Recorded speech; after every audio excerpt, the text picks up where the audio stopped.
710 KEEL, Mike Erin McCarty, and big election in Bossier while I was gone. It's amazing. Things still happen while you're away. Mm-hmm. Life goes on, doesn't it? It does, absolutely. Just remember, if you think you're important, 30 minutes after you're in the ground, everybody else is back at home eating tater salad. Yeah, they are. So, put that in perspective. And with that, on the Jack Spring Electric Newsmaker Hotline, Duke Lowrie is joining us with the Bossier Term Limits Coalition. Duke, good morning. Good morning. Good morning. You made me think of Ron White. They call me Tater Salad. Yeah. Okay, voters in Bossier, 80+% voted to put stricter term limits in place. We also had a vote in March on term limits. The question today is which one will go into effect? It looks like the ones from this past weekend will be the ones to rule. Correct? Yeah, that's correct.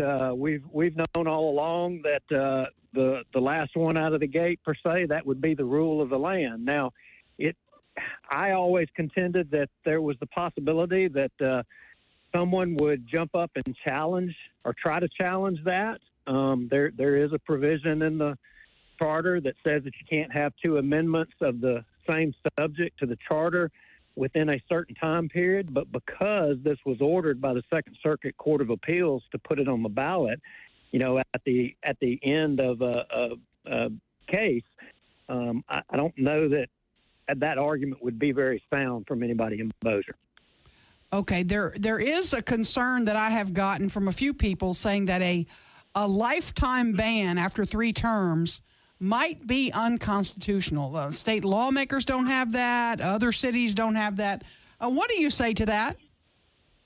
Well, what I would say to that is that there is cases, for example, I think it was Avoyelles Parish, where you had, for example, the people petitioned to change their form of government from a police jury to a home rule charter governed form of government.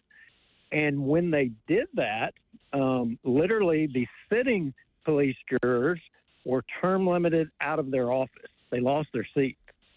So there are cases that have proved that that's not correct. Case in point, why do we only have a president for 2 terms and then he has to leave? Mm-hmm. Explain that one to me. Yeah, let me ask you this now. You've gotten Bossier City taken care of. Do you move to the Bossier Parish Police Jury next? Is that something y'all are talking about? Well, an interesting turn of events. You see, Senator Alan Seaball brought a bill to try to affect term limits on 2 police juries south of us. I think Sabine and maybe Red River. I'm not sure which one it is. DeSoto Parish, yeah.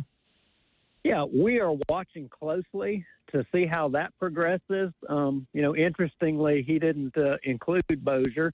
I think part of his district is in Bossier, but we're watching closely to see who will be the opposition in that. We anticipate probably the LMA and some different organizations are going to jump up and fight that. And so when we look to move forward to the next governmental entity to try to get some accountability in government, the police jury was always front of mind. That was always kind of the next step. We didn't think Bossier City was going to drag us out as long as they did, but they did.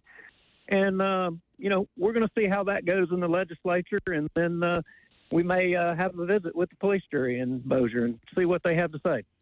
Duke Lowrie with the Bossier Term Limits Coalition. Let me ask you a question that's kind of philosophical.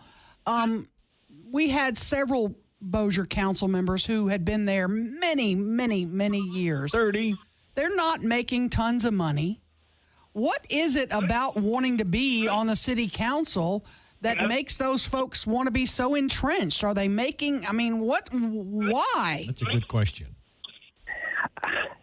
I won't say any names, but I'll tell you there was an election to a governmental entity, and it happened in Bossier. And after the election, the person who won showed up, at the place to sign the papers and to say, hey, I'm here to serve or what have you. And when they walked in the door, they said, well, I just need to know where I need to sign up for insurance. And that's why I'm here. That was literally what I'm told that they said when they said that out loud. Not I'm here to serve the people of my district. I'm here for the insurance. So there are benefits to being in elected office besides just the paycheck that you get every month. And, that's not what it was about. We could have a big debate philosophically on, whether someone should be being compensated or not. We hear it all the time with the legislature, that they don't make enough money. And look, it is a cost to serve. It is. But it was never intended to be a job where you made a living like, you on the radio or me in my business. And too many people go into it with the thought process of it's going to be a job. And it is work, but it's service. Wait, Duke, let me ask you a question, because folks at my job that are part-time, they're not eligible for insurance. Are you telling me city council members who are part-time are eligible for health insurance?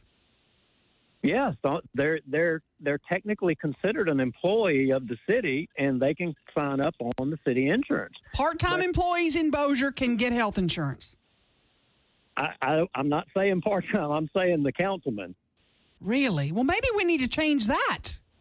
Well, retirement systems. I mean, a lot of people, you think about it, they are eligible to flip that money over into a retirement system as well. So there are benefits to being in government. And a lot of people, case in point, Councilman Montgomery over there, the amount of insurance business that he's gotten over the years from different governmental entities by virtue of being a councilman over there. And you can't say it's not because of that. He votes to appoint people to, like, Red River Waterway Commission, the port, Cypress District, all of those different entities.